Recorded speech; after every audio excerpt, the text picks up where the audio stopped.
लेबुल करवा। लेबुल आम भाई किमिति करूचु देख फास्ट गोटे कोणर आम 20 इंच मापिकी हेटी गोटे गार मारदवा।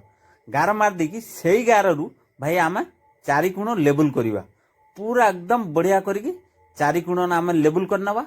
लेबुल कर साइला परे आम जानी परिबा कों पटे खाल अछि कों पटे उंचा अछि से हिसाब रे आम माल देकी लेबुल करवा। आम एबे स्टार्ट कले टिकली द्वारा। आम तो भाई 20 इंच मापी रखिले आम एबे कौन करवा ना ताकू इंचे मुटारू मसला दवा। आम कौन करवा ना 19 इंच करिकी 2 कोण रक्त पड़ियो। बाकी का सेपट तो आम गड़ाणिया करते पड़ियो। एपट जे भी रखिले 19 इंच सेपट रखिया आम 20 इंच माने इंचे तलकू डाइन हो गला बास करिकी आम लेबुल करदेले पूरा टिकली धरनाले। तापर आम किमिति टिकली करिकी पाया करचु ए वीडियो पूरा देखौची। पायाटा भाई काईकी करते पड़े ना 4 कोण भाई सिना लेबुल करी टिकली करननु मजी भी आमको टिकली करते पड़ियो। कौन करिया ना सूता धरिकी एको आम टिकली करिया। बिल्कुल आम छानिया मानिया हवानी। छानिया है ना भाई कामटा टिके खराब हो जाए।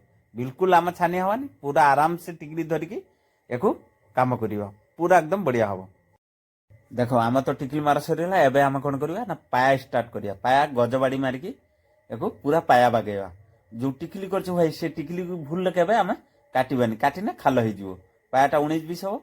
एबे कौन करिया ना म्यूजिक आसरा टिके नबा। बाकी का जो वीडियो सब देखैमु एबे म्यूजिक देकी